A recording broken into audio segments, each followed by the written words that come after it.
At the whole thing about that whole let me set y'all up, man.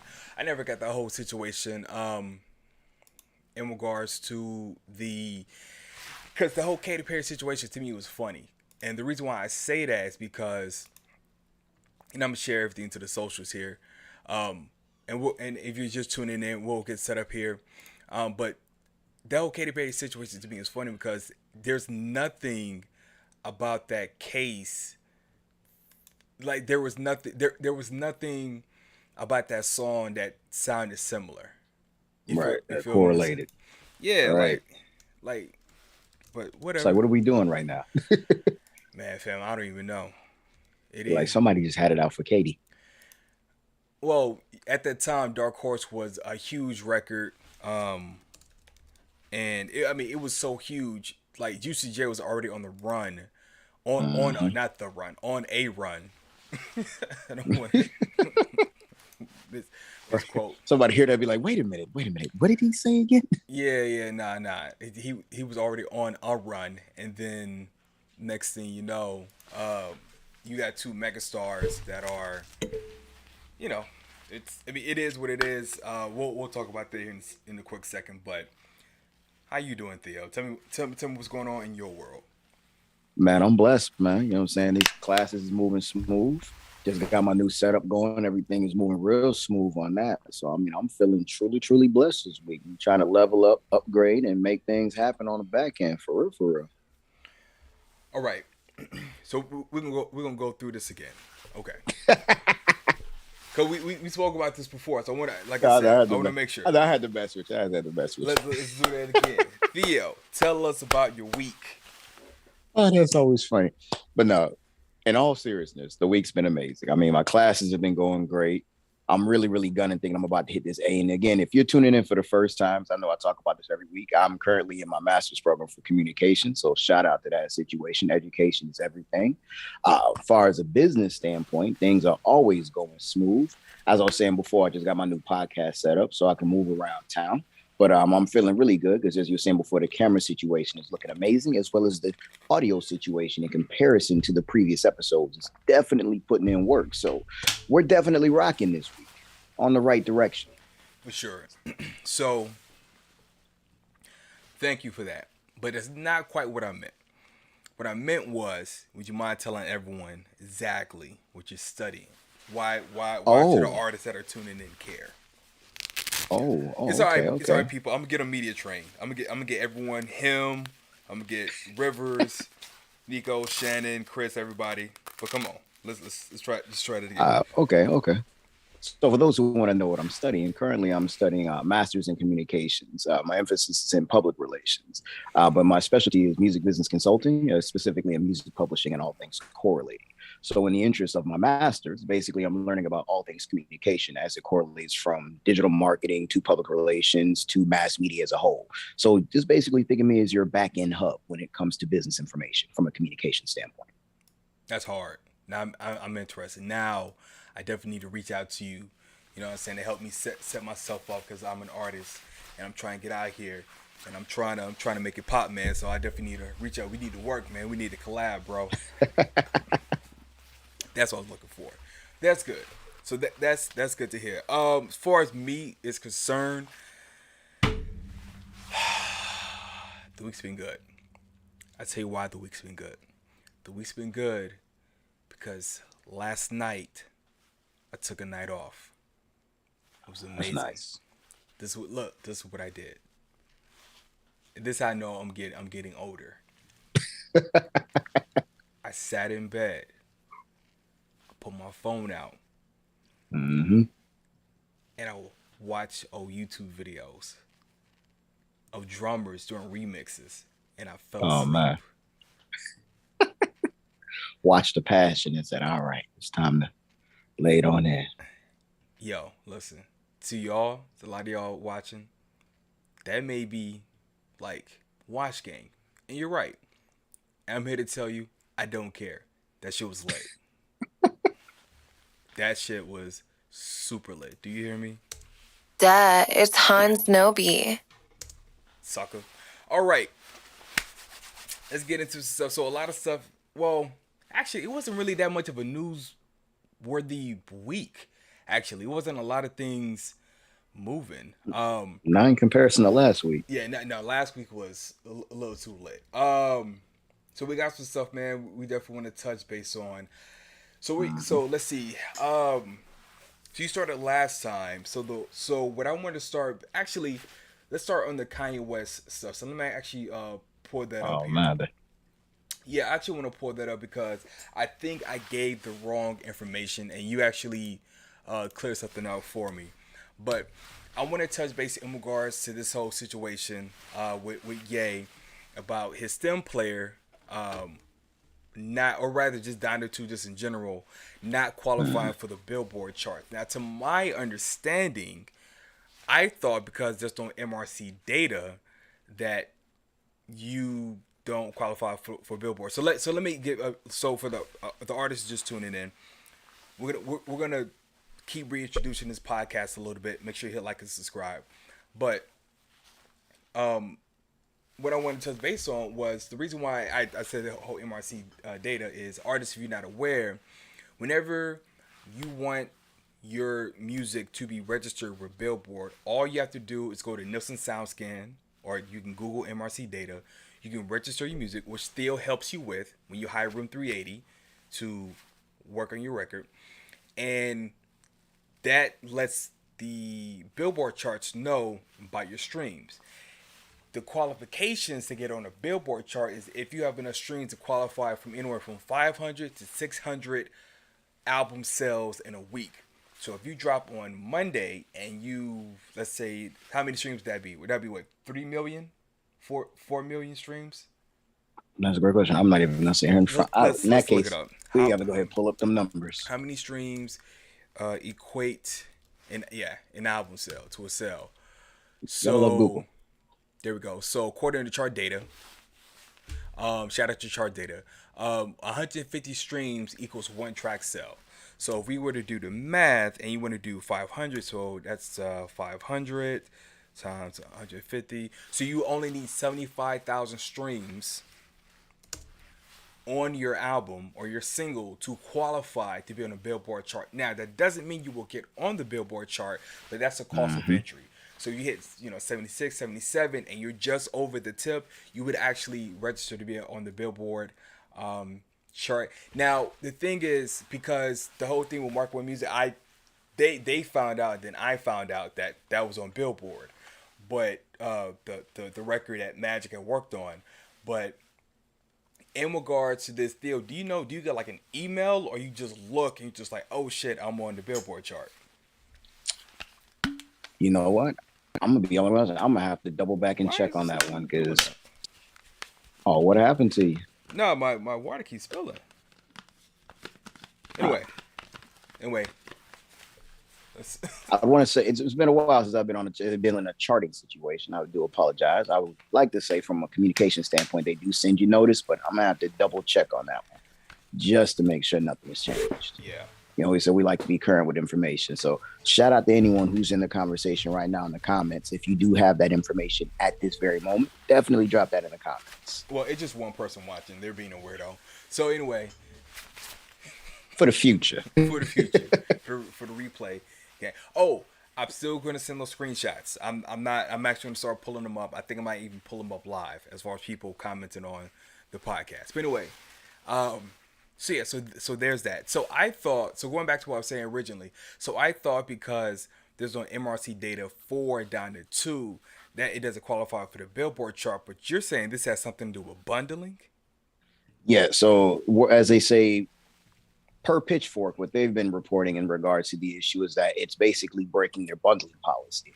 Now, it's very interesting because if you remember, I'm always very careful when I say this name, 6ix9ine, he had a rant some time ago with regards to his music and several pop artists who were basically doing the same thing, and that's kind of how this situation came to be. He was basically in reports saying they were buying bundles. Basically saying you were doing these merchandise bundles with your music to boost the numbers. So when he got kicked out, he was complaining, well, wait, why are you pulling mine but not pulling theirs? Ergo, their new policy. So in this situation. Sorry, so this was his whole beef with Ariana Grande. Wow, wow, Right. Ariana Right. Grande and her team, right?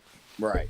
So now in this situation with Kanye West, where he has the stem player and it's literally exclusively there, can't legally get it anywhere else. Technically, this would be considered a merchandise bundle because the product he's selling that's housing his music, it effectively can be considered some form of merchandise. Right. In which case, as you stated, there's no MRC data. There's nothing applicable or trackable because it's not in any form of a streaming service. Technically, it's a third-party affiliated device. So we don't know if he even established a relationship to where this information could be trackable outside of his team independently reporting.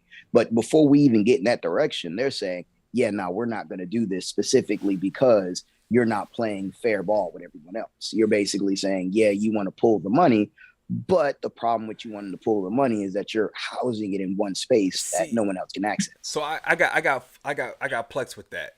What the hell is fair bundling? What does that even mean? So think about it this way. If your music on a streaming service, right, and then you have a website and you sell merchandise, that's fair game because anyone can technically access your music from traditional channels. It's different than an exclusivity situation for a run with Apple Music for several months, et cetera, et cetera. Your music is still available everywhere in an accessible situation. Here, he's pulled it away from any particular source that anyone would generally be able to access and has locked it into this one space.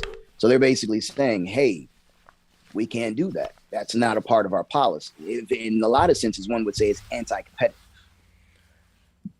Okay. All right. So, that begs. Okay, I understand that everyone has a qualification and their rules. Fine. He broke. But is it a broken rule if he did something that hasn't been done before? See, that's the trick. We can't technically say he's doing something that hasn't been done. I mean, he's doing it in a different capacity with regards to the stem player, but the ideology behind the bundles has been done, which is why they have the policy in place. But what he is doing with regards to saying, hey, I have my own device that's now going to house my own music in the capacity that he's doing it because of the type of device, yeah, that's new. You know what I'm saying? But we've definitely had different artists attempt different circumstances. That's kind of like when Soulja Boy made his venture into the gaming market. You know what I'm saying? Attempting to kind of, I guess you could say, revitalize his career in a different capacity, getting his mogul on in that sense. This would be a similar situation in the sense that Kanye West is doing the exact same thing, taking a venture in the technology market with regards to music streaming, but instead of it being streaming on a digital platform, it's streaming in a digital device, specifically one that he owns. So he gets the money, yes, but he does run the risk of not being on Billboard as things currently stand, provided that matters to him in this circumstance. I mean, at his point in the career, I don't think he even matters. I think, isn't he the most decorated? Doesn't he have like the most like awards for any hip hop artist ever? As far as like AMAs, Video Music Awards, Grammys, BET Awards, and everything else. So as they say, I'm not going to go on public saying that officially. That will be one that we'd have to Google search just to confirm. Well, but he's definitely up there. You think Drake has more awards than Kanye? Wait a minute, you trying to start a problem right now? No, I'm not. No, I'm asking a real question. See, you know what's funny? So get this. Originally, I was going to start this podcast with another producer. Another producer. He's actually here in New York, but he's upstate. And when I asked him, say, hey, would you want to do something like this? He had the same hesitation, like, oh, man, I'm not trying to start no beef, nothing like that. Yo, it's not starting beef. It's just asking a legit question. That's all. Oh, no, I feel you on that. I say circumstantially, this is why we utilize Google and the beauty of the internet. Because in this case, we're going to say who has the amount of awards or who has more. Okay. Because Drake has more AMAs. Right? Is it AMAs? Let's see. I'm not gonna Google. Why am I Googling this? See. Listen, situations like this, you gotta be accurate. We gotta be correct because this will come back on our asses. Fam. Easy. He has 271. You see that, right? Yeah, man. Not Grammy Awards. That's he doesn't have 271 Grammy Awards. Relax. But just in total, okay, cool. So let's see how many Drake has. That's hilarious that I Google searched Drake as you were doing that. It said 192 on the wins. There you go. See, again, yeah, I got the same. Okay, so as I was saying, Theo, this is the most decorated hip hop artist of all time so far, right? Because of course, him and Drake, they're not retiring. Like I'm tired of them. They're not going to retire, but he doesn't care. But what I wanted to say was, this is, to me, this is definitely going to set the if I can say the word correctly, the precedents of this is going to be the new thing, because like I said, I'm seeing more and more major artists do indie things where they're like, hey, I'll control everything and then y'all can just distribute. My whole thing is, well, if Russ already figured out the system through TuneCore, then why not just go through TuneCore? Now, listen, okay, I get that part, but we know the real game is publishing. That's why you have, Cobalt, AWOL, KRR, or is it KKR, whatever now Rogers company is with that multi-billionaire, whatever. That's where the real game is, publishing, because that's getting royalties. They're going to resell your catalog to movies and, different places and everything else, which me and Theo touched base on before. But in regards to this, I don't see Donda 2 just staying exclusively on the sim player. At some point, I do see him putting it on DSPs. Yeah, I mean, I can see that because, right now it makes them no different than when they used to purchase CDs or when they bought digital music at full price. I mean, because there's no replay value in the sense of financials. I mean, unless there's something that we don't know with regard to this stem player as it reports the amount of plays someone's doing on that particular song. I mean, if it has that capability, then no, that's fire. But I mean, as far as we know, it's just going to be in the circumstance of you buy the stem player, it has the music, you paid the $200 price tag, and that's, the point of entry. You're good to go from there.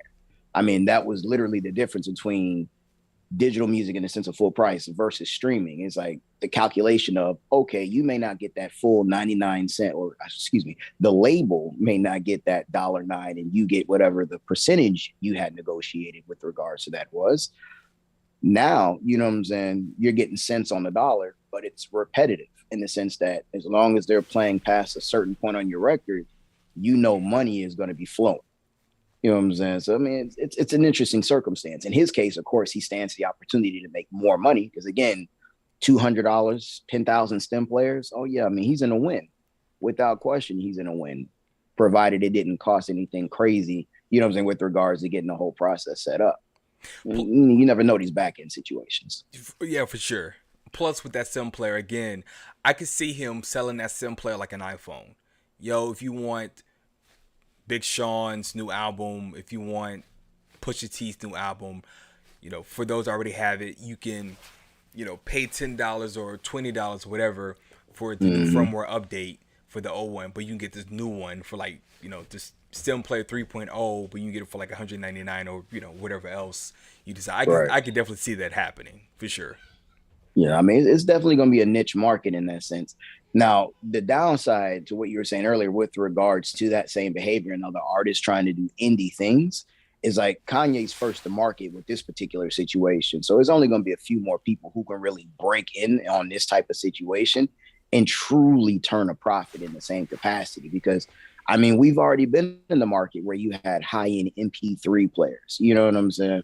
Yeah. That's why we're in a situation now where you have, oh, hey, listen to Dolby Atmos. Hey, here's spatial audio. You know what I'm saying? Because the whole high-end MP3 player market failed. Now, it's successful for Kanye because it's Kanye. Right. You know what I'm saying? So it's like you tied it in with his brand. So he already has a whole bunch of fans. Like with that, I couldn't even put a general number to the concept. I mean, it's ridiculous the amount of fans Kanye has. It's a beautiful thing. You know what I'm saying? And at the same time, you lock in a situation of saying, hey, all you fans, I know you want my next project and I know you want to support me in a new way. Here you go. You know what I'm saying? That's an instant win for him. But market wise, it's definitely not going to be sustainable in the long term with regards to a whole bunch of people doing it. You know what I'm saying? Because not everyone's going to have the same circumstance that can become applicable. And then people aren't going to be sitting here buying stem player this or Drake player that, et cetera, et cetera, et cetera. You know what I'm saying? Past so many artists. Because at a point, no, don't get me wrong. I'm not saying people won't buy Drake's version. I'm not saying that. What I'm saying is after you get past the major celebrities who may potentially try into this market, as a consumer, if you have 5 different devices at a price point ranging anywhere between $50 to $200, you're going to start looking around saying, okay, this is starting to get ridiculous. It's starting to look like when I used to have CDs again and I left that market. But now you just have a whole bunch of devices. Well, that brings me to my next point, which is, do you see a UMG or a Sony coming out with a similar device where, hey, for all this, because again, someone's going to emulate this and try to do it on a massive scale. So if I'm Sony, what would stop me from taking all my current artists and say, hey, if you want all these access to all these artists, which is your favorite artist? Because that's the thing where, like, the consumer may not even know that all their favorite artists are sit underneath one umbrella. So what would stop them from creating some sort of player where it's like, yo, if you want Mariah Carey, Sade, whatever, you just need this one thing. See, now that creates an interesting situation, and because we would have to say that's kind of like it's a broad question. It's kind of a dumb broad question, no pun intended. But it's like, what's to stop a label from trying that? Right. Excuse me for laughing at that. For anybody in the future going, you know what I'm saying, gonna pop in. Hey, listen, hey, we are not scared. We got 2 people joining. Oh, we are not scared, but we are not scared. Gotta show love. Cancel. God dog it. Yo, you're right about that. I mean, you can close down one, we'll open up another. But I mean, the truth of the matter of that situation is it's contractual obligations. I mean, because at that point of saying that they release a device, if the verbiage is, if you want to hear these records, you have to get this device, then that would basically tell me that they pulled everything from every streaming service possible. That would be an interesting subject. I would have to say, okay, well, what are those contracts looking like with those artists that you're dealing with? You know what I'm saying? Like, what is the back end? What is the front end? Because realistically speaking, if they're doing anything like the stem player, that means there is no back end in the sense of repeat value. But there must be a pretty interesting front end, because there's no way you're taking them back to CD days where you're talking about a traditional statutory rate of, oh, yeah, we'll give you 9 cents on the dollar type situation. Like, that would just be crazy for us to move backwards in that capacity. I just don't see that happening. But it'd be interesting if they tried. Well, and shout out to T Jizzle for just joining the live chat. Shout out to him. Definitely been a big supporter. So TJ, shout out to you. So most definitely. So okay. So if that's the case, then this is cool. I know he doesn't care. I know he's trying to break the rules. But if this works again, I wouldn't be surprised to see a Sony, because think about it, the perfect label to send this situation is Sony. They already sell merchandise, so I could see Sony trying to emulate something like this. Yeah, I mean, don't get me wrong, it's gonna work again. You remember when Jay-Z had what the Samsung deal? You know what I'm saying, with regards to the album. Then you had the same situation with Beyonce. Then all of a sudden we started seeing exclusivity deals. It went from cellular carriers to streaming services. So it'll definitely work again, depending on who has the right approach. That's not the issue. But just as fast as those came in are just as fast as they went out. You don't see exclusivity deals like how we did before. How it would be like, yeah, it's going to be on Apple Music for 5 months, et cetera, et cetera, et cetera. Then all of a sudden it goes everywhere. Now, in a lot of instances, the market just plays everywhere once it drops. You know what I'm saying? I mean, because you got to consider, one, where's your fan base? Now, for a major artist, it doesn't realistically matter in that sense. Their fan base is everywhere, and people are going to move where you tell them to move. But if you're an indie artist, you know what I'm saying, in that instance, then it's like it has ramifications. Yes, it can make sense in certain instances if you market it properly and get ahead of this before the release. But if you market it wrong, well, you're about to have a whole kind of situation. You know what I'm saying? We're called wasted money. You know what I'm saying? Because it's like they're not going to be targeted in that instance. People are going to want to just go where they go and say, well, I'll get it when it gets it. Kind of like with the whole Disney Plus situation, where it's like, I could pay $30 to watch this movie at home, or I could just wait 5 months and see when it releases for free. Do I really want to see this movie? I mean, I do, but it ain't $30 worthy. Not in my opinion. I'll just wait for it to come out on free and then decide if I want to buy it from there. So I spend that 30 and I keep it officially. You know Well, what I'm saying? It's like people are fickle in that sense. yeah. We'll see. We'll see. I see where you get a lot of your sources, sir. All right. So I want to hop over to this next thing. Travis Scott announces new event safety initiative in response to Astroworld's tragedy. So when you posted this, and I have to be careful with my words, right? So when you posted this, and I kind of wish we were covering the whole Travis Scott thing at the time because I got a lot of phone calls from people back home asking me my opinion on it, and I had to educate some people on the whole ordeal. And I did see the whole Joe Budden podcast. So, all right. So let me step back just a little bit, and T Jizzle can comment on this as well.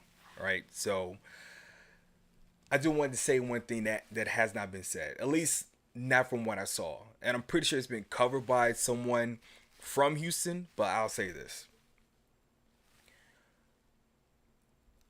Before I moved up here, so I want to say back in 2014, 2015, maybe 2014, I was at my homegirl's townhouse. She was living off well, I'm not gonna say they don't live there anymore, but she was living off the Richmond Strip around there, right? And so it was a house party, and so I wind up going back home. And I was like, oh, it would actually be faster for me to hop on I-10 and go back to Memorial City. So Theo, if you remember the layout of Houston, so I'm about to go to I-10 and then head west, right? So it's 2:00 in the morning. Fam, I got on the freeway and it's bumper to bumper traffic. I'm like, the hell is going on? Shout out to Houston. Now, for anyone who doesn't know, that's not from the city of Houston, that's not supposed to happen. Not at no 2 in the morning. Not no 2 in the morning. Not Houston. First of all, where the hell are y'all going? Ain't nothing open but what? International House of Pancakes, not IHOP. International House of Pancakes. I never got that right. V Live, Onyx. And it still ain't bumper to bumper for that. No, not even. Okay, so I'm like, what the hell is going on? So there's been a huge influx of people coming to Houston. Now, I say all that to give context to this. When the Joe Budden podcast was saying that there should have been more cops out there, I'm here to say something. I'm here to say as a Houstonian, and T Jizzle can back me up, I don't think that Travis Scott team didn't, because again, we weren't there for those conversations. I don't think Travis Scott's team said, no, we don't need more cops. I don't think Houston had enough cops. The reason why I'm saying that is Houston's not, at that time, was not used to this big, huge influx of this population. Houston it's a big town in a really big city. So when I saw this, I said, that's not surprising. Oh, there wasn't enough cops. I don't think that Houston didn't hire enough cops. I don't think Houston had enough cops for that event. Period. LA, right. Miami, New York, Chicago, not a problem. Houston's not there yet. So I say all that to say this. I just want to put out that piece of content for at least someone can say, hey, listen, I don't think you can blame Travis Scott or his team, and I don't think you can blame Houston. Those types of festival, you remember Houston Press Festival? Like, yeah, outside of, I think that was really the biggest festival in the city.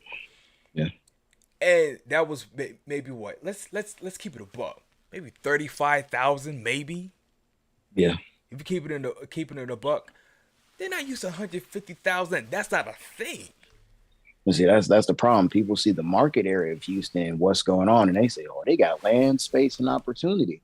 But like you said, I mean, it's different when you talk about market segmentation with regards to resources. Yes, you may have space and opportunity, but that doesn't necessarily mean that you have the circumstances to manage Because like you said, you're not used to dealing with those circumstances. You go to Austin, Austin's a smaller market, but they deal with this type of Right. thing every year and beyond. You have You know what I'm C3 saying? there, South by Southwest. You have Austin City Limits. You have Urban Music Festival. They're used to dealing with large. They have spaces for it. There's a Mm-hmm. park. I forgot the name of the park. There's a park out there specifically for these festivals. Houston's not wasn't made. Well, Houston is not set up for that just yet. So Right. not, and again, I'm not trying to use it as an excuse to downplay what happened. That's not what I'm here to do. Right. They're going my arms inside a frame. I I watched the replay of this podcast, and I know there's a lot of things that I need to fix. I say like and write way too fucking much, Oh, but those fill anyway, words. yeah. But Good old filler words. but yeah, but But just no. like how T Jizzle said, it's definitely a manpower shortage than HPD. Just like okay, Right. not to bring down the mood, even though my okay, I like this podcast because I get to reveal a bit more of my personality. So for those watching, if you haven't noticed that this is my default, this dark, whatever you want to call it, or deep, as the old school would call it, this is my default. You know, it takes for people to get high or drunk. No, I wake up in the morning like this. This is just where I'm at. The reason why I know that for sure, I had my second session ever with my therapist. You know what she said? Wow, you're really a dark person. It's like I can't help. This is my default. I can't help it. Whatever people say it is, it's oh, you just artistic, or you're a Pisces or whatever That's the hell. funny. This is just my Try to give default. any excuse they can to. It's Any like, nah, this is just who I am. this is literally who I am. But anyway, just wanted to say that. But I do appreciate Travis Scott doing this new event, safety initiative in response to Astroworld. Okay. I will say one thing on top of that with regards to the HPD situation. Yeah. With regards to the different concerts we travel out to, I always advise people, you got to know the artist that you're dealing with and know the type of music that you're dealing with and know the type of fans that you're dealing with. Look at previous concerts. Cause I'm like, when I moved to Houston and Travis was still coming up, I had people telling me, he's like, yeah, bro, you go there, be ready to mosh, bro. I'm like, huh? I ain't. I Yeah. was like, bro, I know exactly what you're saying, but I don't get down like that. I'm from New York. I don't do mosh pits. Yeah. It's like I'm a lot of things. That's not it. I love his music, but that's not where you about to catch me at. So I said no. So when I heard about this, I was like, first thing that went through my mind was, well, one, I'm praying for the families. Two, there's a very real chance that there was a good part of the audience who was there, not for the fact that they've been following Travis since the beginning, but for the simple fact that they've been following him since his commercial hits, but didn't necessarily pay attention to the type of crowd he draws, and or potentially look at previous concerts and see how wild his shows can get. You know what I'm saying? Because he has a lot of energy, and the people respond to that energy. And when they move, it's like, yo, you better move with them or you're going to get stomped out. You know, as unfortunate as that is, but that has been a cultural behavior with the concept of mosh pitting or raging at concerts. I mean, living in Houston when he's coming up, we've heard situations where he'd be like, yeah, bro, he can't do shows here. House of Blues said no, you know what I'm saying, et cetera, Yeah, that simply was because of those behaviors. Yeah, I remember that. This was right around the time you remember in Noma. This is right. I think Mm-hmm. this is like the last year for Otinki. Otinki was I don't want to call them metal, but they were a rock band in Houston that were pretty much like they were on their way. In fact, if you ever been to a Journeys, there's a 9 out of 10 chance you've heard their music playing in the background. That they were on their way out of here. But anyway, in regards to the whole Travis Scott thing, and again, I want to be able to put this in context for artists, who are listening, who can say, okay, what's the point of, what can I get out of this? But yeah, I have nothing positive to add to that. Well, I have nothing to add to that would be taken positively in regards to the fans. At the end of the day, it's sad. Like, period. I can't even imagine losing my little one. I wouldn't have been there in the first place, but let's say we were there for the reason. I can't even imagine. But dive into this just a bit. I did read some of it. I didn't get a chance to do a deep dive, so I'm going to refrain from saying a lot. But based on what I saw, I do have my own opinion. But I'll let you dive into what this whole initiative is about first. I mean, just giving it a short situation, as the article stating, he had a 4-stage kind of setup with regards to helping people heal. You know what I'm saying? Regarding, hey, here's a situation where we're going to have mayors and other authoritative figures come together so we can actually put together regulations and things of that nature. You know what I'm saying? If we just take it to the article, actually scroll down just a little bit. So just keeping it all the way in, we can just tell them exactly what it is instead of the speculation aspect. Oh, sorry. There you go. Click on that website for Project Heal for me. Okay. So I think it's always better to take people to the source of the conversation. All right. Just scroll down just a little bit. Well, let me read this real quick because we know we do have an audio version of the podcast we're getting ready to release. So true story. All right. So Project Heal is a multi-tier initiative dedicated to addressing challenges facing today's youth, especially those from marginalized and at-risk communities.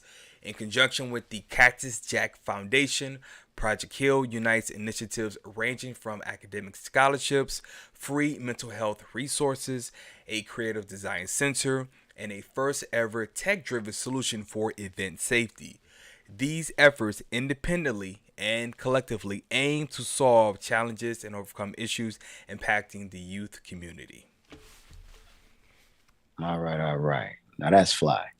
I mean, with all due respect to Travis and his team, I respect the fact that he's actually getting out here trying to do something. I mean, the big argument to the situation was how quiet he was and how everyone was speaking on his behalf.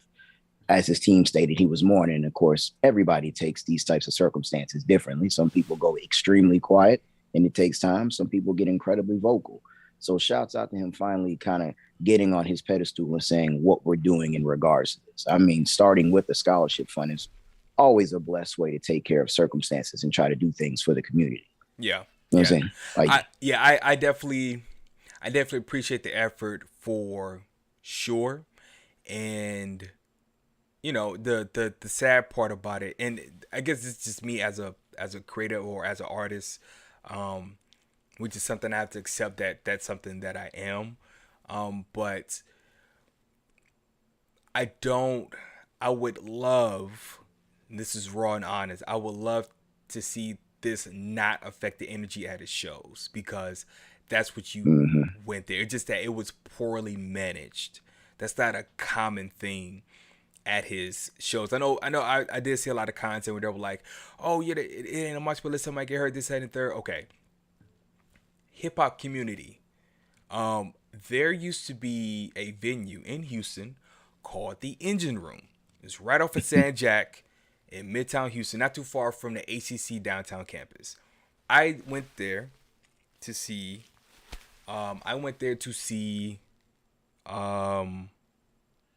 I forgot the name of the band, but they were a metal band, and they cleared out. There was a mosh pit. People were literally just flying everywhere. mm-hmm. And then everyone went to the bar, had drinks, and went home. Like, that was it. You Right. know, I caught the light rail to the 25 Richmond bus and came home, and that was it. Hip hop is not the reason why Travis Scott is such a polarizing figure, is because he's doing something that's not very common in hip hop. I Right. get it. But I do want everyone to understand that is watching this, who's not familiar with mosh pits. That's not a common thing. Do people get hurt sometimes? Yeah. People busted lips, broken nose, earrings yanked out of ears. Yes. But Right. people do like generally pick each other up, especially if like there's like women in the middle of the mosh pit. Like, they'll get yanked out quickly just to make sure that they don't get hurt. That is true. And I'm not saying that to defend him, but I'm just saying that in the sense of what happened was horrible, but it's not a common thing. And I hope that doesn't affect his shows in the long run. So that's it. No, I feel you. I mean, and that's one thing that we have to understand when we look at these different artists. A lot of these artists do emulate rock star behavior as opposed to traditional rap behavior.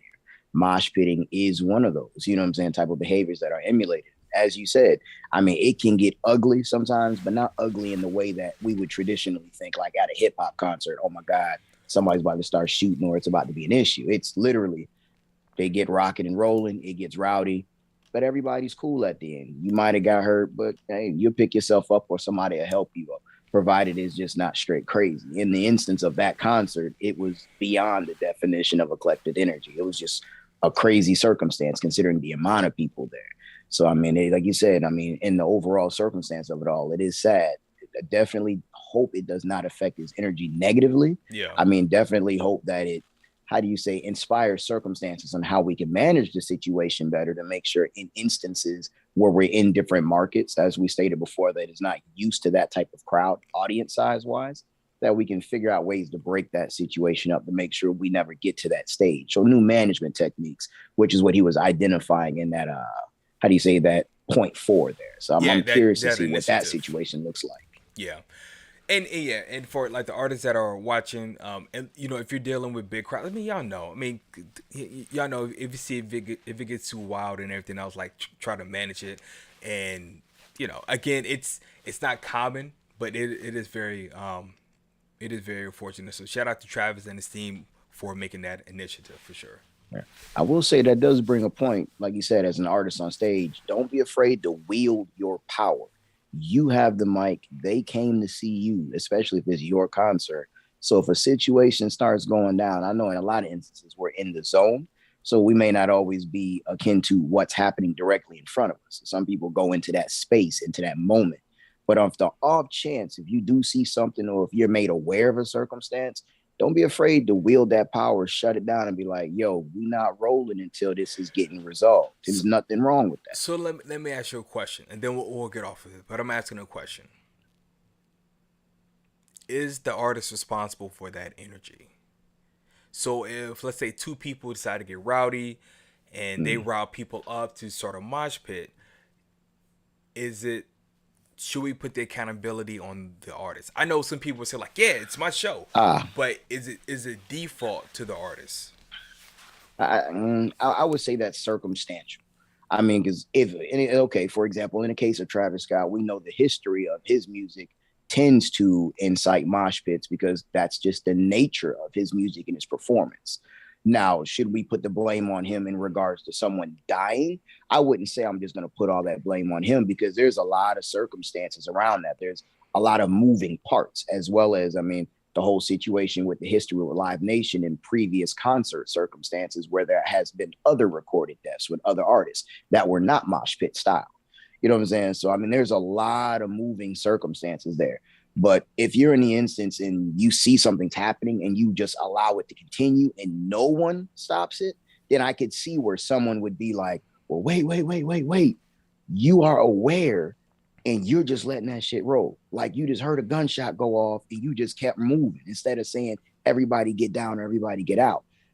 I mean, it's all circumstantial. You know what I'm saying? We just have to say in the moment what's going to happen. Because if we set that precedent and say, oh, well, you're the artist on stage, so if anything happens, it's your fault. That's just going to bring bad actors to concert and shows and basically start things for the sake of starting things, causing lawsuit type situations. That just literally makes them targets. Yeah, but also at the same time, like, I done performed at places. So I give you an example. So one of the spots I used to perform at, actually was in San Marcos. It was this bar called Lucy's. They used to have open mic every Tuesday.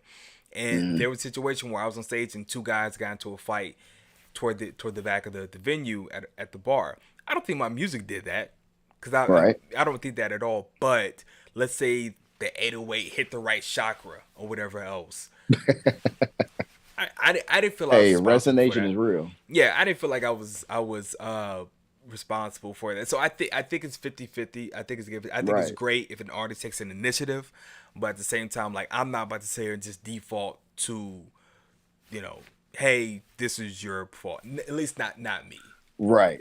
Now, in the case of your show, if you witness the situation where it looks like it's about to go down, I would potentially pause the music just in the interest of you don't know how far this is going to go, and security doesn't look like they've gotten over there. But I didn't stop. At that point, you just made the soundtrack to that ass whooping. Which is funny because the song was called Beach. It was talking about how I met this girl at South Padre Island. See, yeah, you just created a soundtrack. Somebody done met somebody's girlfriend at South Padre Island, and now they don't caught up at the bar and find out what's going down. That ass whooping is about to ensue. Illiterate. All right. Speaking of which, all right. Theo, you're gonna have to take the legal side because I'm going to go all the way on the artist side on this. Well, okay, all right. I have the context and stuff because I've noticed that, and I'm very chill today. You know, I'm not as ranty as I was like the past 3 podcasts. It's because I have my whatever you call it, this steam whatever. It's the thing like you put like water like droplets of like de-stress and headache and anxiety and it seems like the water out the sprout or whatever, so I'm like in a real calm zen mood. I need to keep this on because if I don't, I'm gonna say some shit like I did last time. Oh, but I gotta find that link to you because I tell anybody I am not a lawyer by any means. I just know enough to know enough. You know what I'm saying? But there is a video. I gotta find it. I'm gonna have to find it later so I can actually let people know exactly what they need to go watch. You talking about the video you sent me earlier? Yeah. So this kind of let people know. I can actually pull that up. Okay, perfect. Or send me the link. I don't want to go through my history and reveal everything I've been working on. So listen, I was the same way. I was over here like, let me pull through the phone, see if I can pull that video up. But I think I got it on my YouTube history. But in short, so let's address it. While you pull that up, I'll give context to my answer. All right. So it says Dua Lipa sued for alleged copyright infringement over a hit single "Levitating." All right. So for everyone that's been keeping up with this whole situation, Dua Lipa and her producer recently got hit with a lawsuit because a SoundCloud ban is stating that that Levitating is biting from their record. Now, I believe that the SoundCloud record was released by a all-white reggae band like 4 years before this song came out, correct? So, you know, so this is... So while Theo pulled this up, right? So I'll read a little bit of it. I just sent it to you. All right, bet. So it says, released in 2020, Levitating was taken from Lipa's album Future Nostalgia and has been streamed over whatever, 405 million times. Yeah, got it. Filed in a California court on Tuesday, March 1st, Article Sound System members claim that Levitating is substantially similar to their own song, Live Your Life. Warner Records is also named as a defendant, along with songwriters Sarah Hudson, Stephen K, Bosco Conte, and Clarence Coffey Jr. There is a grammatical error there in this article, but I won't get into that. All right. So while I pull this up here, and pull it up the next screen, I'm gonna give context to this. All right. So artists that are watching, I'm gonna give context. So I'm not gonna. Do these songs sound the same to you? Stop. I'm not gonna play this whole video, but I do want to dive into this a bit more in regards to my experience with this. This is not the first time that this has happened. Disclaimer: neither myself or Theo, anyone on this podcast, is claiming that Dua Lipa and her producer stole that song. Let me say that again. Neither myself or Theo are claiming that they stole that song. But let me give context to how I could say there's a strong possibility that may be the case, right? So I'll give some history and then I'll give you my answer. Okay. Back in 2017, when we were working on Trigger Don's album Trigonometry, we were at Audioland Studios out in Long Island City. Shout out to Arts and shout out to Bully for helping us set that up so that way we could record and finish the album. So it's me, it's myself, Trigger Don, and Eddie Deuce working on it. Shout out to Teddy Belafonte, as well as Timer Vasalis, Keisha Martin, Dre, and Crystal. I forgot your last name. I'm sorry, but thank you. But anyway, we were in the third to last session of recording vocals for that album, right? So at this time, VP is like, yo, this is taking a little long. Hurry up. So we're like, cool. So Dre, who's the A&R that actually helped set some things up, came by the studio and was like, yo, let me hear this, that, and the third, whatever. And so he actually broke down some stuff to us. So he was telling us that the reason why dancehall was blowing up so much was that allegedly mainstream labels were picking up old records from Brazil, South America, and other places and remaking them and posting them on the radio. Now, I said, why would they do that? He looked at me, smirked, he said, publishing. He said, how would they defend it? They have no lawyers. They don't have the money for the lawyers. And how can they prove it? And I was like, damn. So much so, he actually started pulling the reference track for some other records on the radio. The melody's the same. The rhythm's the same. Hold up, Theo. You ready for this? The chorus is the same. Oh, no, that's just crazy. That's reckless. And this is from, and all it is an EDM version of a record that came out in the 60s that they remade and put it on the radio, knowing that whoever owned that record or made that record, not only would they not have the know-how, they wouldn't have the budget or the resource to even defend that. And I was like, you're kidding me. And this stuff is on YouTube. Like, there are videos explaining this stuff like, yo, this record, this is from South Africa. This record actually came from this reggae band from Korea, and they're just remaking it and just posting it. And it was like, no wonder, because this is 2016, 17, 18. It's just like, no wonder all you guys are making these records that have these soulful melodies. You're just like, I didn't know you was the type to go into A sharp minor. When did you start making gospel chords? And then you're like, oh, okay, got it. So my answer to this is I don't know. But what I'm going to do is I'm going to play just a little bit of this video. Give me a second here, because I want to play the whole video. And shout out to this guy, Adam Neely. But without, I can't play the video. Copyright. I don't want a copyright claim on our podcast. So I'll tell you what. I will post this, because I don't have the timestamps for when he talks and when the music comes in. We'll post this in the comments.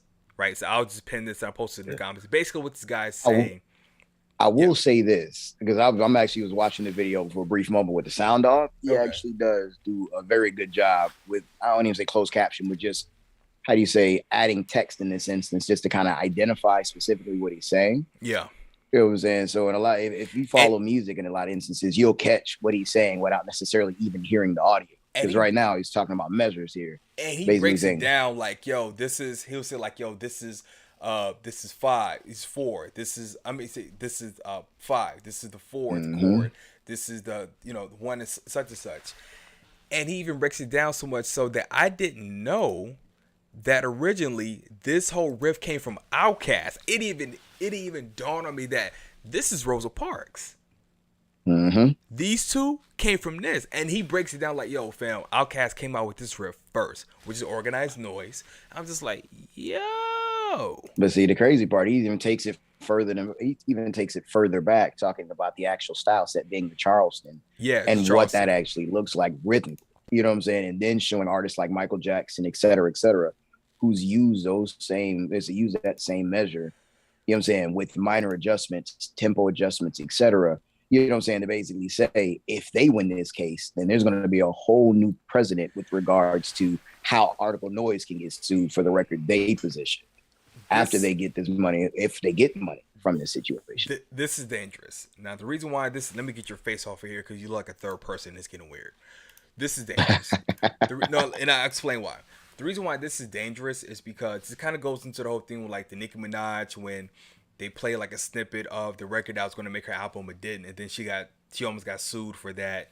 The whole Robin Thicke Blurred Line situation with Marvin Gaye's estate, the Katy Perry thing, which you said she just got an appeal for that. She won the appeal. Appeal. It just got the notification today. She should win that. That was crazy to me. Like I have no problem. Like if it sounds the same, hey, then it sounds the same. But that shit was crazy. And there's countless cases. There was even a case back in 2017 where they were talking about a possibility of they're going to start doing copyright infringement for drum loops. Like everyone and their mom has James Brown's. It's funny, James Brown just came up. Everyone used the funky drummer break loop. Everybody. Everybody, any boom bap, pop, new disco, we all use that same drum brand. You mean to tell me there's a possibility our music can get taken down for a drum? You can't copyright rhythm. If that's the case, then Ace Hood should be getting $1 billion. But that's a different conversation.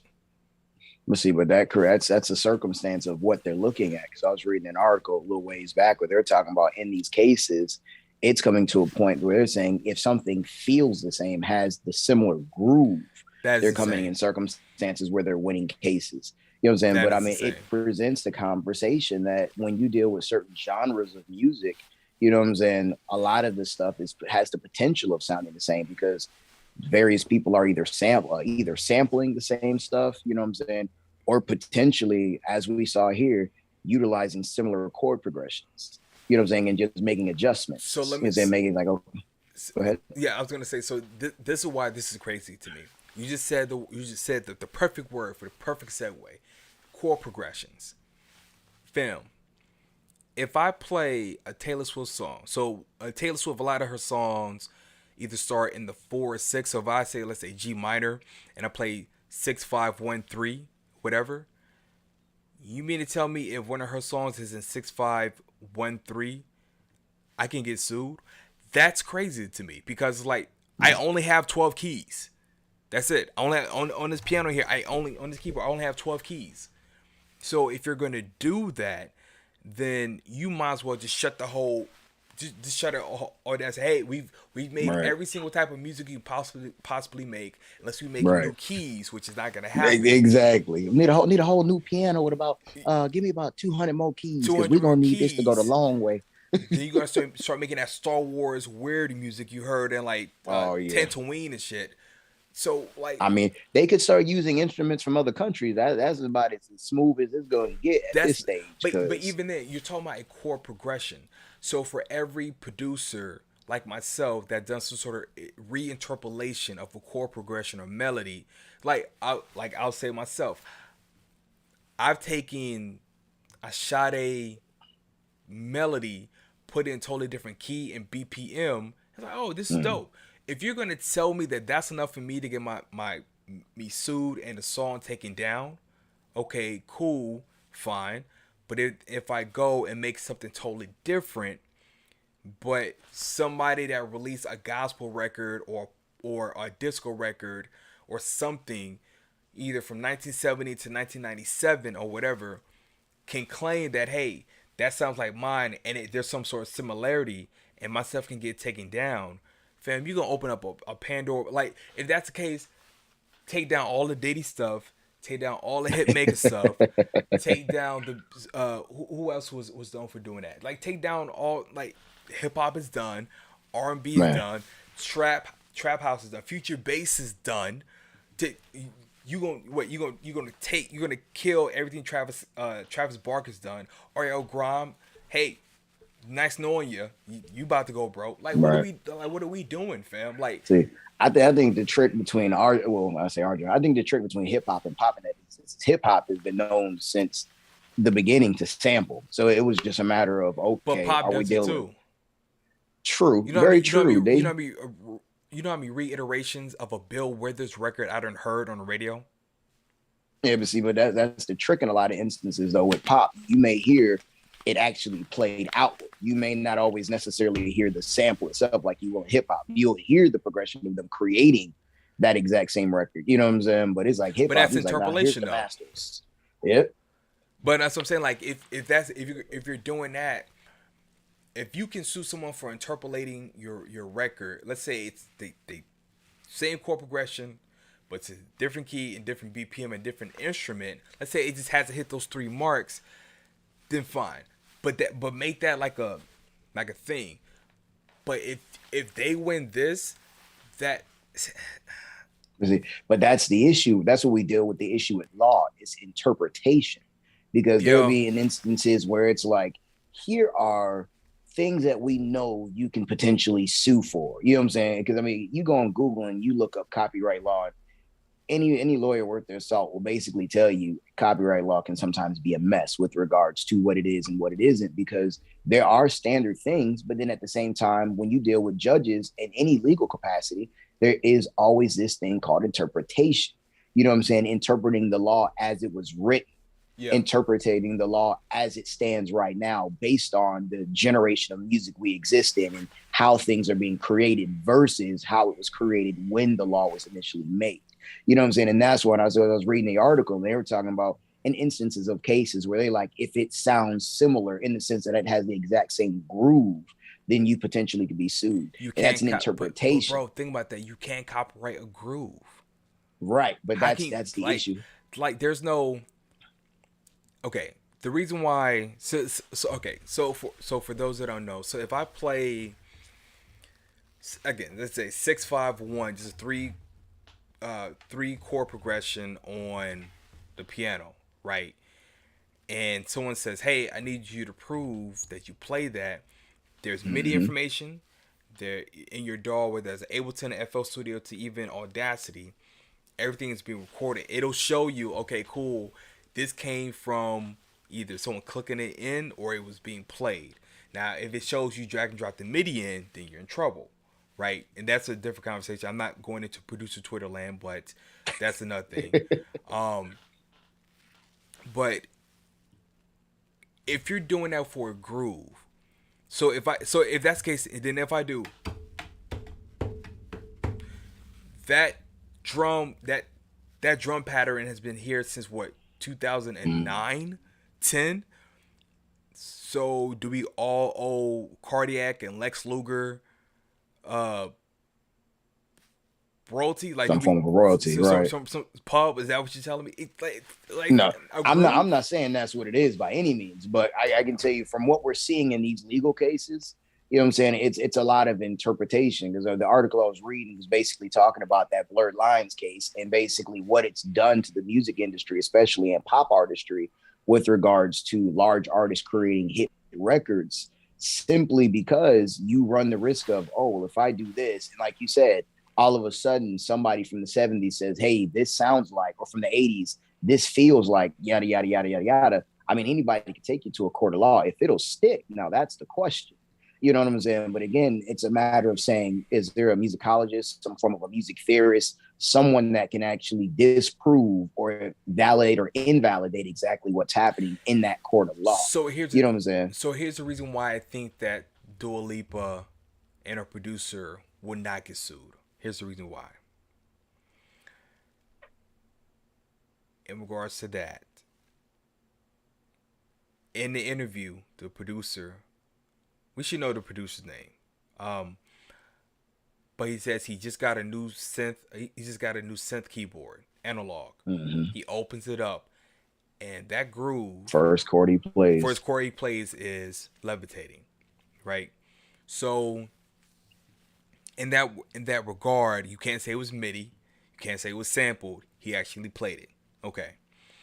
Now, are we looking at going through his browser history to see? And see, that's the thing as well. that's crazy. That's the thing as well, and that's why, like, if you like, when I talk to like the big producers that I know, almost none of them, except for like one, has like a SoundCloud, because stuff like this happens. There was, but I never said it before, so I say it now. I won't say the name of the artist, but he's a very popular artist. I came out with a beat tape called Black 808s, and I made a very unique snare by accident. It had like a sound to it and everything else, and it had like a effect on it. This artist's EP came out like 6 months later, and I heard that snare on there, and I was like, I'll be damned. Now, if I were to sue for a snare, one, can I really sue for a one shot? Two, can I prove that that song on my SoundCloud inspired that producer to do what he did? The only way to do that is you have to go through browser. See, that's burden of proof. That's always tricky. It's not. It's what did Denzel say? It's not who you know, but it's not what you said. You can prove. It's just what you can prove. And that's literally what they were saying, or what Adam, with regards to this case, is like, how could you effectively prove, as they stated in the legal case, that she made this record was a in the sense that she had to have listened to Article Noise song to create this. Well, it's like as he proved, there were several songs with that same chord progression and or style of sound. Like he was saying, like the Outkast record, right. You know what I'm saying, as well as a Michael Jackson record. And she herself, as he was playing back the footage in the video, basically saying, "Hey, they documented this whole thing before the record even came out." You know what I'm saying? They're like, this is where she said she got her inspiration from, et cetera, et cetera, et cetera. So it's like them putting in the case that she had to have listened to their record, which, mind you, to my understanding, as I was watching the video, they were basically saying was on streaming services. I checked on mine. I couldn't find the song that they were referring to. I only found it on YouTube. And Adam played the same conversation as he attempted to locate it, showing it via the video, wasn't able to actually play the music, and shown that the actual stamp date for the record that was posted on YouTube was relatively within approximation dates of the case itself, but not anything 4 or 5 years ago. Oh, okay. So it's like nowadays, it was like someone reposted the video, reposted the record in this case. We don't know if it was specifically them or third party. I believe he mentioned them being third party in the video. But it's like, it's some interestingly circumstantial stuff. I mean, because don't get me wrong. I mean, even from a hip hop standpoint, we've seen situations where other artists, you know what I'm saying, have utilized other artists' records. Like you said, they pulled hooks, whatever. You know what I'm saying? It's definitely a thing that happens.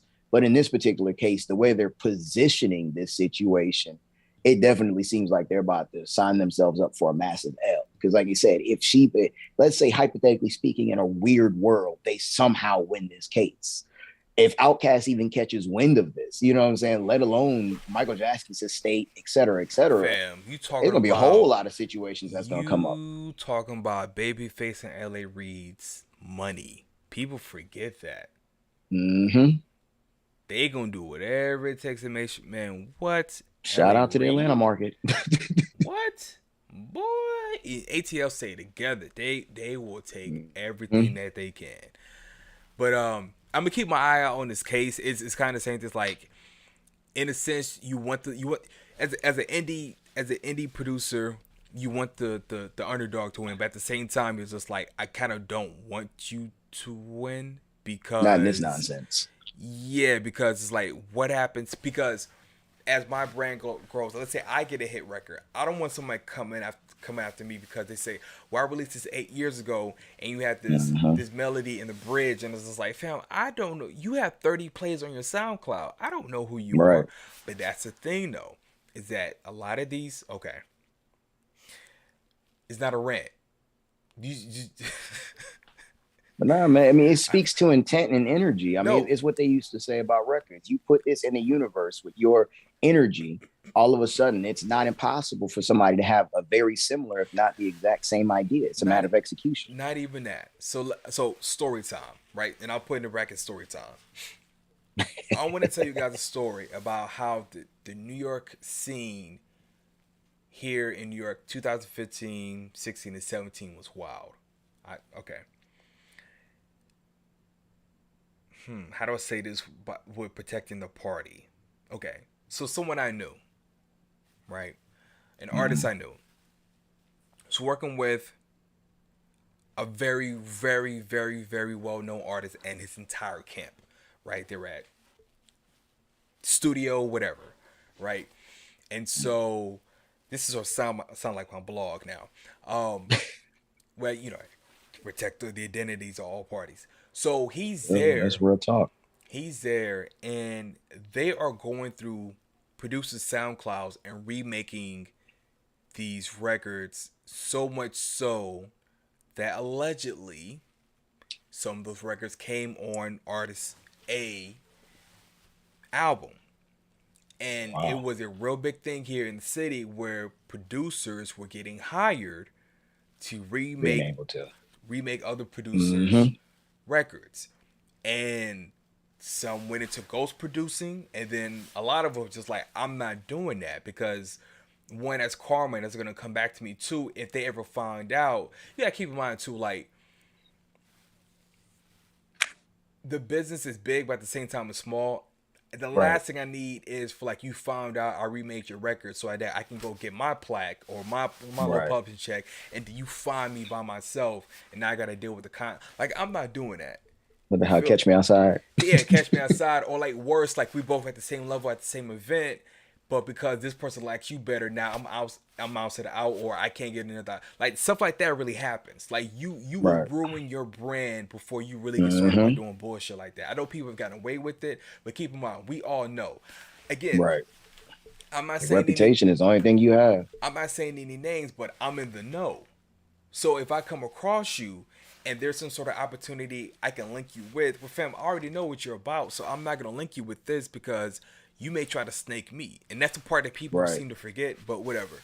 Um, Listen, the sad part about that, I mean, even in that conversation, I remember situations like that several years ago where artists were literally in the big thing. Oh, bro, I like this beat, bro, but they talking too much on that price.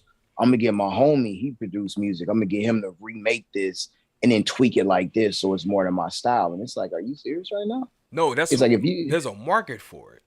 it's crazy, but it's like if you don't have the ticket, you don't have the ticket. Ain't nothing wrong with that. Ain't no shame in saying, Nah, yo, it ain't about the ticket.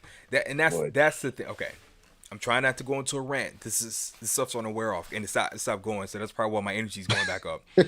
I'm not trying to go to a rant, but it's not about the ticket. So it's funny. So on my Facebook page, there's a question I asked about 3 to 4 years ago. I said, "Hey, artists, if there was a price for a beat, mixing, mastering, or promo, and you didn't have the money, what would you do?" mm, And for the most part, people said, I will go raise the money. So 25% they will raise the money. 50% said they would sort of, 25% they will raise the money. 25% would say they would try to barter. Um, and then there was 50% that said that, well, I don't have to do that. I don't have to barter. And I knew what they were saying. mm-hmm, It's not about, it's not even about paying the ticket. It's how much stuff can I get for free? Because I right, don't want to spend any money. Hey which is artists, crazy. hey artists, you can't name a single artist in this industry that has any sort of success. I'm talking about from anywhere from like Nesby Phipps. I'm going way underground. Anywhere from like a Nesby Phipps, Propane, to a Phineas, to an Olivia Rodrigo, to a Meg Thee Stallion, to an Adele or a Drake. None of those artists got there for free. It doesn't Right. exist. Like it does not. I know. So I was okay. So I was listening to this podcast, and she was saying that the difference between a four-figure business owner and a six-figure business owner, that a six-figure business owner thinks in the regards of investment, and a four-figure Mm-hmm. business is thinking about how cheap can I How get can things I going. get right? I'm here to tell you that cheapskate stuff is the reason why you're gonna burn out, because you're gonna hit a wall. Mm-hmm. You can only get so far for free. I know you try Right. to finesse and this, that, and the third. Fam, that's only gonna go so far. You can only finesse so many DJs. You can only finesse so many Mm-hmm. people at the door. You can only finesse so many producers. You can only finesse so many engineers. You can only finesse so many promote. Like you can only go so far before you have a name. Now you're gonna be one of these artists that move to Atlanta because that's when life starts, and then you're gonna try to Mm-hmm. do the same thing. And it's like, fam, now you really, if you think people finesse in like Chicago or Houston, fam, go to Atlanta. You talking about scams? Y'all think y'all got scammers here in New York? Have you ever been to Atlanta? They meet you at the gate, fam. I'm talking about. Like, look, the airport gate. Oh no, trust me, I got family in Atlanta. I already know what the situation is. It's crazy. They I meet, mean, but fam, at the you would be at the what's it, the MARTA train? You'd be at the MARTA train and get extorted mhm, before you get to your hotel. Like, stop playing, fam. But anyway, bro. But I um, mean, but on some truth telling time type stuff, man. I mean, the honest circumstance that I tell artists, and I know this breaks their heart because it breaks my heart to tell them. The truth of the matter is, when it comes to finances, you pay the less out of any other industry correlated to your brand. I mean, because if you're talking about producers and engineers, they spend thousands of dollars on equipment. fam, Forget the recording aspect. You talking about fam, videographers, thousands of dollars on the initial equipment they're using. Forget about having to upgrade to get the 4K and whatever the visual circumstance you want. You talking to a graphic designer, again, thousands of dollars on between equipment, money on programs, anywhere from, all right, I need from this pencil to this pencil to create the detail that you're looking for. I mean, every industry understands that there's a ticket to get what they got to get done. When it comes to being an artist, and I don't say this to be disrespectful. I love my artists, but at the end of the day, I mean, like as you said, if we talk about the aspect of getting it for cheap, 9 times out of 10, you got somebody who's putting the beat out on YouTube for free just because they want the exposure. They want to establish their name in the market. So you can use that beat, and all you do is go to the studio, pay $50, record, get your record mixed. Cost you what, anywhere between let's say $10 to $20 to release your record on a DSP nowadays.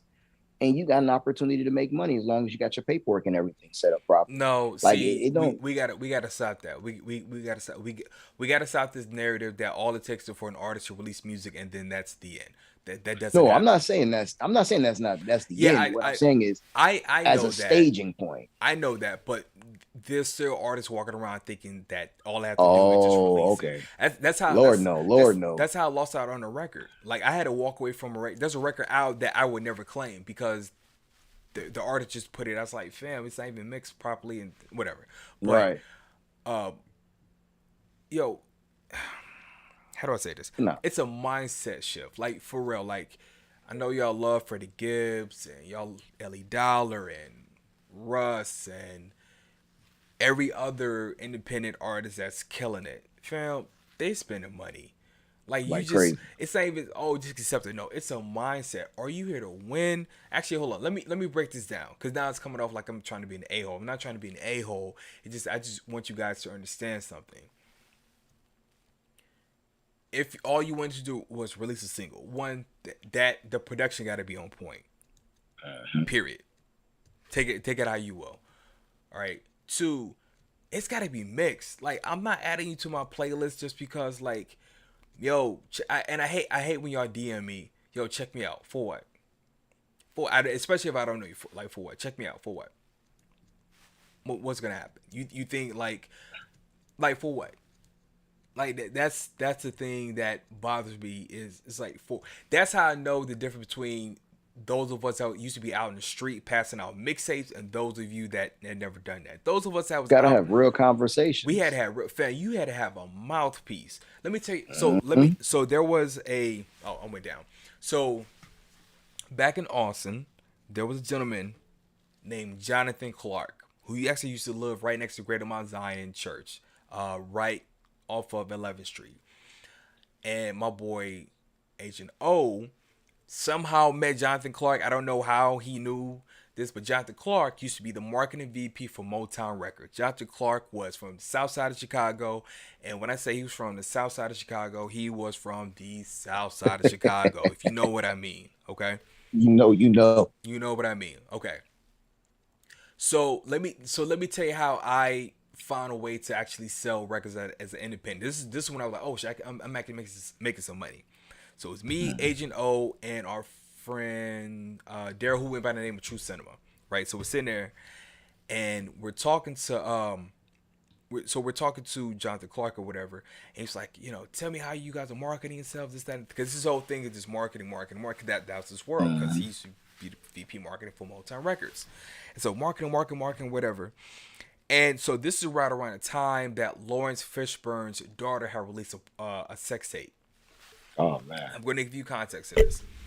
So we're sitting there, we're talking, and we were sitting there, and this is awesome, right? So it's summertime, and people out walking, this, that, and the third, because the church is just 2 blocks up the street, and there's a park over there. And so he's just sitting there, just talking. He's like, yeah, man, you a little young, whippersnappers, da. And then someone will walk past, he'll go like, hey, yo. What was that? Hold on. Let me find her name just real quick. Hold on. And I'll tell you the reason why. See, Lawrence Fishburne daughter. Damn. That's sad it came up. Don't pull up any pictures. I just need to know her name. Montana. Okay, cool. Montana Fishburne. Wow. All right.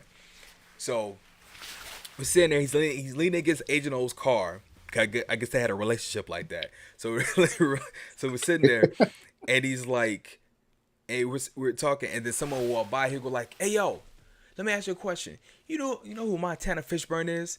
And the person be like, no. He goes, Google Montana Fishburne. Okay, trust me. Right. Okay, and so they will go to their car and he'll continue the conversation, and then someone else will by. He's like, hey, excuse me, you ever heard of Montana Fishburne? Nah, who's that? Google her. Oh, okay, trust me. Oh, okay, yeah. And so the person will walk like, okay, I gotta make sure when I get right through my day, I Google Montana Fishburne. He did this about 6-7 times. You know what finally clicked in my back of my head what he was doing? He was showing us, hey guys, this is how you get the conversation. You start the conversation. So you know how I used to sell my mixtapes? You know how I used to get people to download my stuff when it's on DatPiff? Hey, yo, man, quick question. You ever heard of a dude named Hostile? No, what? HA-style. Oh, okay, Google him, bro. Just Google him. Oh, okay. No flyers, no nothing. Just a few knapsack, CDs in my backpack, walking down Red River, and then making my way all the way down to Guadalupe.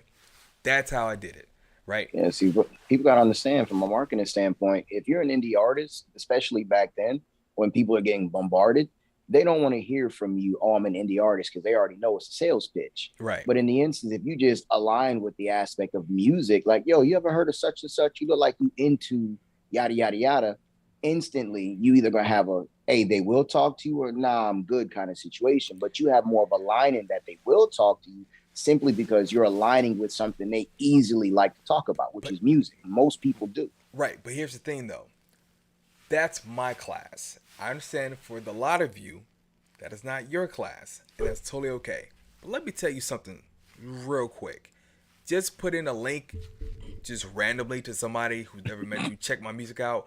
Fam, there's only 0.00001% of us that actually do that.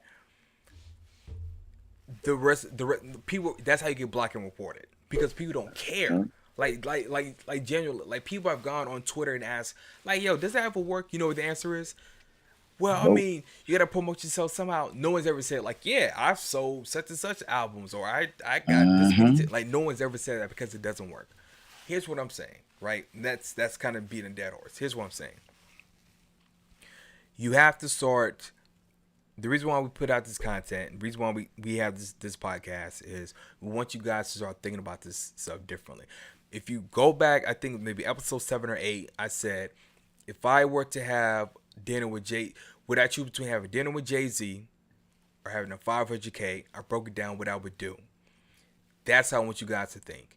I would take the 500K, buy a business that's getting liquidated, like I said, a t-shirt shop in Romania, buy the t-shirt shop, rebuild it, revamp it, then partner with Rock Nation, say, hey, let me be your manufacturer and distributor for this market.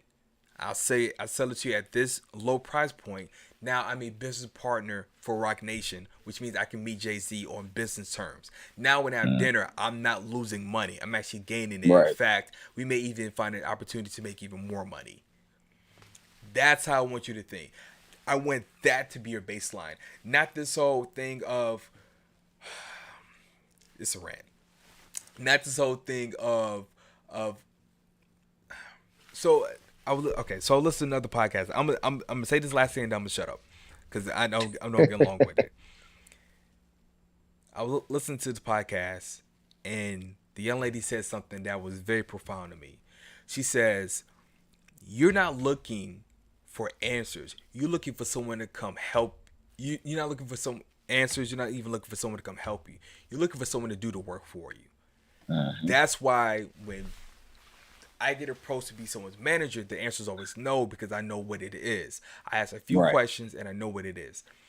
Fam, as I said before, unless you're bringing in $2,000, $2,500 a month, you don't need a manager. Because the minute you make $2,000, $2,500 a month, you're like, I don't need you. I do it on my own. Now, what a manager can do is help you scale that. But if you have no business coming in, and you are like, hey, you go find me the business, you can't be upset when the producer says, okay, I need 25% of all profits coming in, plus I'm charging $250 a month. You can't then be upset. Exactly. What did they get in return? Oh, it's about the dream. It's your dream. What about theirs? And see, that's what people get misconstrued. It's like, oh, well, yeah, the dream, you supposed to be down to help me. That's the homeboy. It's like, your homeboys got to eat. Your sisters got to eat. It's that Fam. these people don't believe in you. Is respectfully, you have to put them in a position to where they can stay level. We're not even worried about winning. We're just worried about, at this point, breaking even. We got to stay on pace. Can't be out here. We all can't be broke. We all can't be starving. You know what I'm saying? Especially when you got a family. It's like when you ask someone to manage you, especially depending on the type of manager, because most artists do not say, hey, I need a personal manager, or hey, I need a business manager, or I need a booking agent. Except they don't give a descriptive point of what they're looking for. They just say, I need a manager. So it's like, in a general sense, you're just asking for this person to basically take you on like one of their children and grow your career. And in turn, for you to do music. I'm glad you said that word, children. This not to belittle you artists, but you do become another family member. Ray Daniels said it in a an Instagram post that I actually posted it to my Instagram.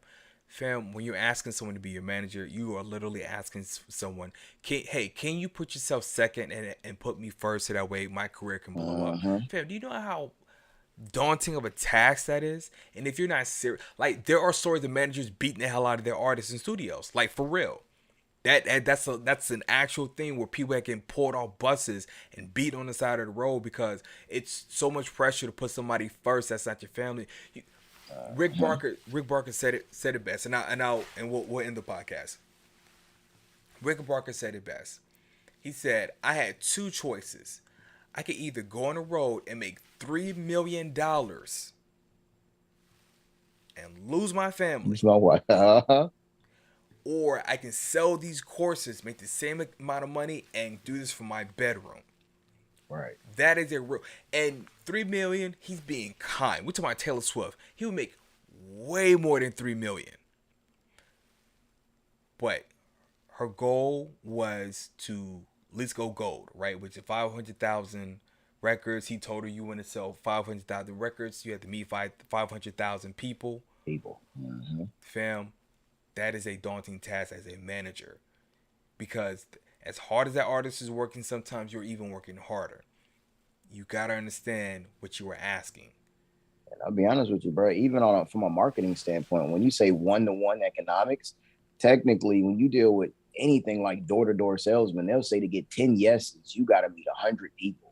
So if you got to meet 100 people to get 10 yeses and you want to sell 50,000 records, that ain't no one-to-one. Well, excuse me, 500,000. That's not a one-to-one. You meet one person, you sell that record type of situation.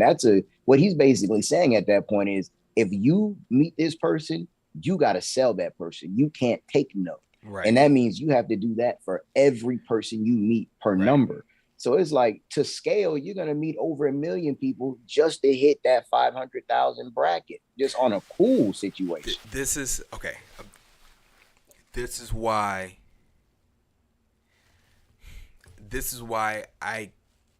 the artists who've been on tour talk way different from the artists that don't. This is why I want a lot of you artists to go on tour. It's different when you go on these road trips and you are going to these really, really small markets and you're performing in front of like 2 people and you're performing at these funky little hole-in-one venues off the beaten path, and you eating catfish and Hennessy for dinner, sleeping in your little white van and it's cold. Until you experience that, then you're like, okay, I have a deeper appreciation for this. Okay, now I know if I really want to do this. I did it for a little while. 2013, you know what I said? Nah, fam, I'm good. Yeah, that's real. But that's how I made money as an artist. I was like, nah, I think I'd rather sit behind the desk and make the music rather than go on the road. Even as a producer, you travel, but you don't travel nearly as much as an artist, unless you want to be that type of producer. But right, yeah, man. Yeah, that's all I had to say, man. That's all I had to say. Most stuff, man. We've been rocking. Yeah. We definitely we are 25 episodes in. That is crazy. Yeah, man. So one to give you guys a quick update here in regards to what I have going on. I know I've been very quiet on the social media tip, but want to let you know I'm working on some stuff in the back end for Room 380. I promise you it's going to be spectacular what we're going to release in regards to artists who are looking for production. We have systems in place. We have different tiers in place. Also for the capitalism and art Facebook group and everything we have going on. Theo, can we announce it now? In regards to what we're looking to do next with the podcast. Oh yeah. I mean, stage 2 is definitely getting this RSS feed. Now I know we talked about it last week that's the next direction we're going.